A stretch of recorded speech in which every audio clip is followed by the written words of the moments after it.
everyone, and welcome back to my channel. I'm Amy. Today I'm going to be doing the summer reading book tag.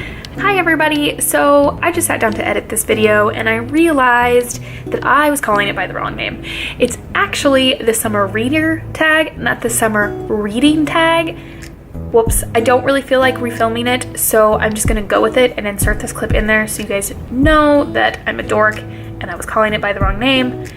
Anyway, back to the video. For you guys, I'm so excited to do this tag. It's such a fun one. So the way that it works is there's a list of summer type items and you're supposed to find a book that fits into that category. So if you're interested in knowing all of my book choices, then go ahead and keep watching.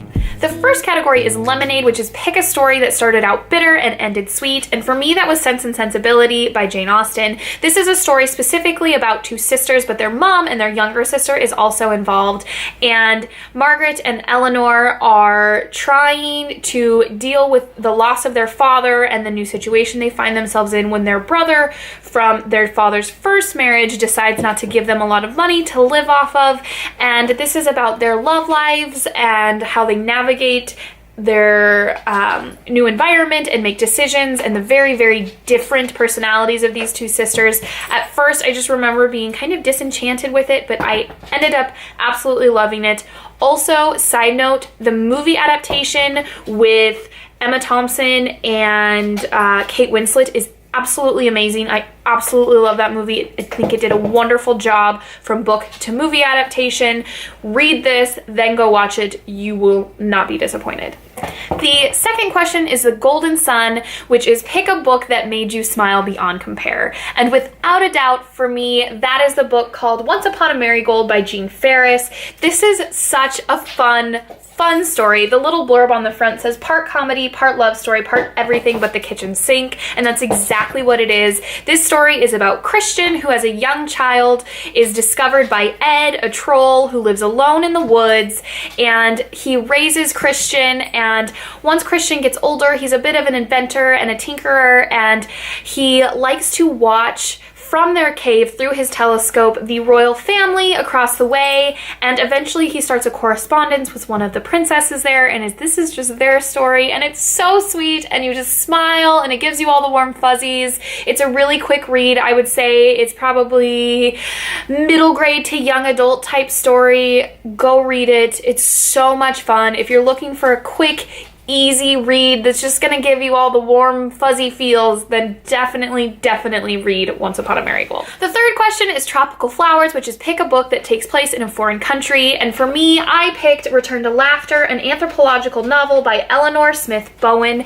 This story was based on Eleanor Smith Bowen's actual experiences as an anthropologist in West Africa and the tribes that she lived with and studied there. She then decided to make it into this story, a fictionalized story, which takes place from her point of view.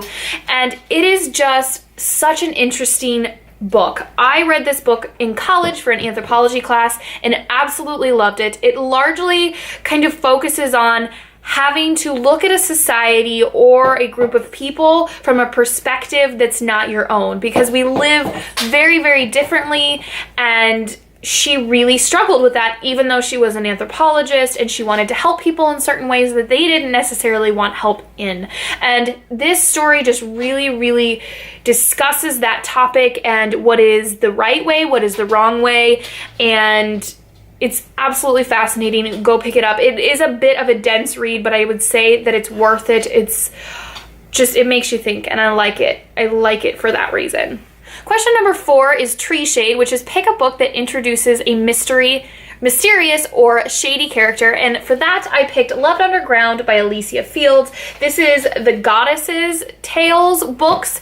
There are others. This one is specifically about Persephone, and Hades, of course, is the mysterious character and kind of shady, and you don't really know a lot about him other than he's powerful, and obviously he kidnapped Persephone to be his wife. And I love this story. For me, Persephone and Hades is one of my favorite Greek myths. I just really, really enjoy it and always have, and love retellings about it. And this just really took it a different route than it normally does, and I enjoyed it for that reason. This book also made me smile, and it's just another one that gives me the happy feels. Go pick it up. The romance in it is absolutely wonderful. if you like Greek myths at all, this is a really good pick. And the next category is beach sand, which is pick a book that was grainy or that had a plot that didn't really develop. And I'm going to cheat a little bit in this sense because I'm going to pick a nonfiction, but I will explain why I picked it for this category. And that book is The Zookeeper's Wife, A War Story by Diane Ackerman. This story I was so excited to read. This story is about Antonina Zabinski, who was the zookeeper's wife in the capital of Poland, and she then becomes involved in a lot of ways with World War II. She hid people in her home and in the cages at their zoo, and just their life throughout the war and the things that she did and her husband did. The reason I'm including this book in this category where the plot didn't really develop, even though technically there really shouldn't be a plot, but for me, this book did not have good direction. The author was all over the place. Like, one second you'd be talking about Antonina, and then the next second she wouldn't be anywhere in the discussion, and the writing style would change. You would go from these very lyrical, poetic, metaphor like descriptions of what's going on to just like a rote repetition of facts, and which was so disappointing because I can tell you Antonina is an incredible woman. Her story is amazing and you learn a lot from this book, but there just didn't seem to be any direction. It kind of just was all over the place for me, and I was really disappointed in that sense. Like, the story itself is amazing, but the way it was presented was terrible. I wish someone else had written this book because I think that Diane Ackerman did not do Antonina's story justice. I think it could have been done better with more focus and a better consistency throughout. So I would not recommend this book, although the story of hers is really amazing. So if you're really, really committed to learning about Antonina, definitely do that. There's a lot of information about her. And I want to say that there's a movie out now called The Zookeeper's Wife. I haven't seen it. I really need to go watch it, but unfortunately this book for me just didn't really do very well. The next category is green grass, which is pick a character that is full of life that made you smile, and for me that was Parvanna from A Man Called Uva by Frederick Bachman. You're probably sick of me talking about this book, but I'm not sick of talking about it, so we're going to talk about it some more. But Parvanna is one of the neighbors that moves in that her husband is the one that runs over Uva's mailbox. She is pregnant when Uva meets her, and she's absolutely incredible. She is a Middle Eastern woman who just is full of life and spice and sass, and she's really the one that begins to look after Uva and kind of watch out for him and pull him into the community, and I absolutely adored her. She was vivacious and unapologetically her, and for that reason I absolutely loved her. She was probably one of my favorite characters in this book. I mean, like I said, I've talked about this book a lot. I've done a review. I will link it up here and down below for you guys if you want to watch it and haven't seen it yet. But she is wonderful. She's a mom. She's a wife. She is a capable woman who has no problem giving you her opinion about things, which, I mean, what more could you want in a character?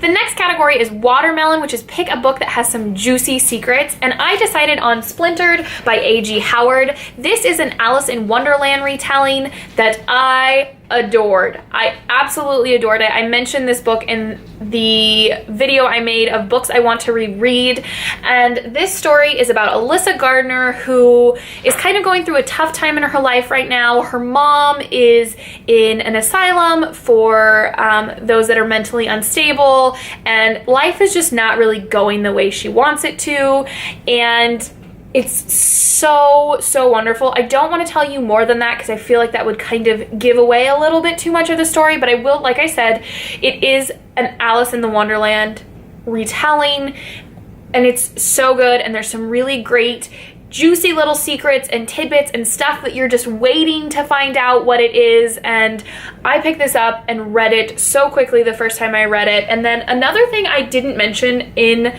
the reread video that I feel like I should mention now that I absolutely love about this book is the font is actually purple. I mean, you probably can't see that at all, but I just thought that was really neat, like a really fun element to the book that just kind of added to the wonder and the whimsy of it. But this is a dark retelling, I will tell you that. It's not going to be this light, fluffy thing, but I love that aspect of it so much.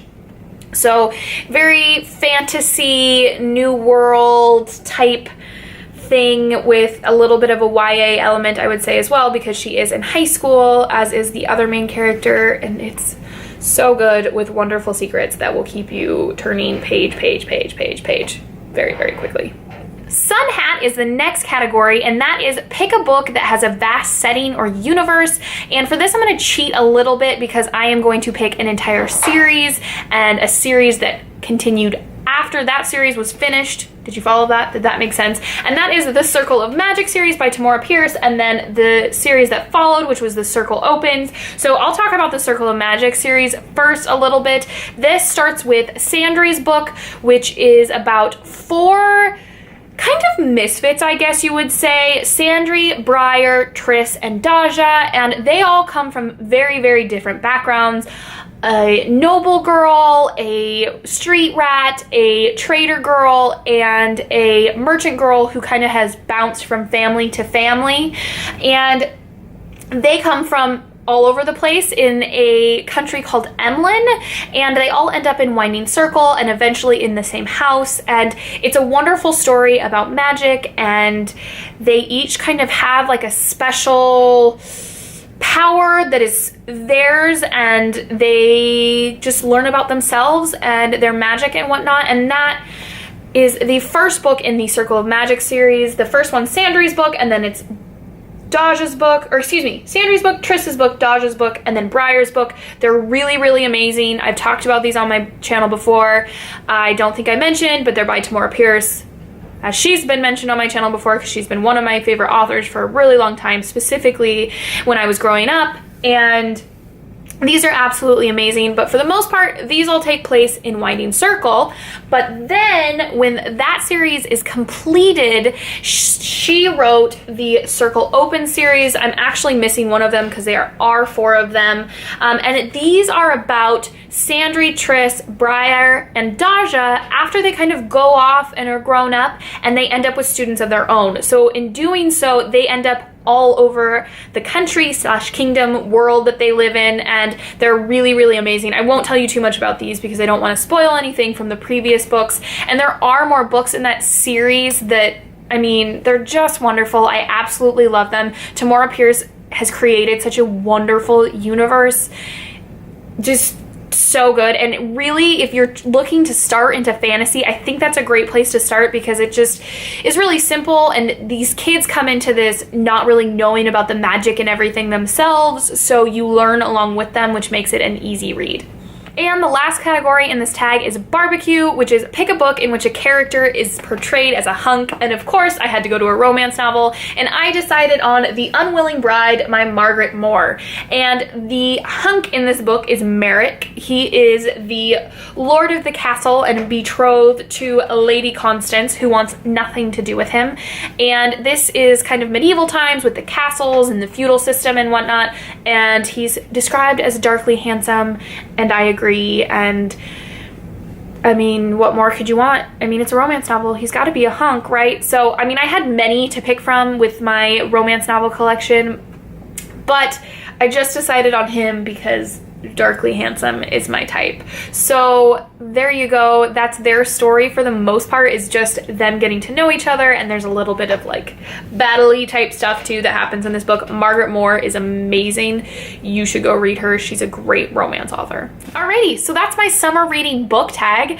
Thank you for watching, you guys. I am going to tag Becca and Mike from Books and Looks. Go check out their channel. It is so much fun. They are absolutely wonderful. I'm always cracking up while watching their videos. And if you've read any of these books, let me know what your thoughts are on them, or if you have any great summer reads for me. I'd love to know your recommendations. I'm always looking to add to my very, very long TBR list. But thank you guys so much for watching. If you liked this video, please like it, and if you loved it, please subscribe, and I'll see you in my next video.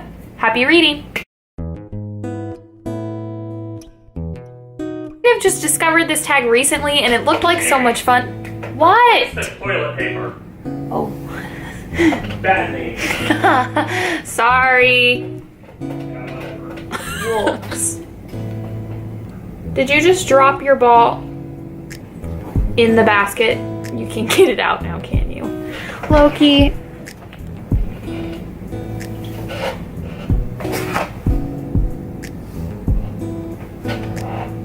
I swear to God, I'm missing some books.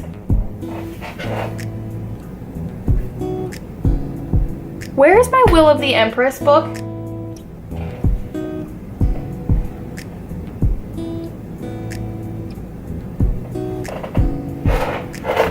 I think someone's stealing my books. I just realized I don't know where that book is. That's like the final book in that series. It's a standalone book. It's not a series, but it kind of wraps up their story. What the hell? I gotta figure out where that book is. Anyway.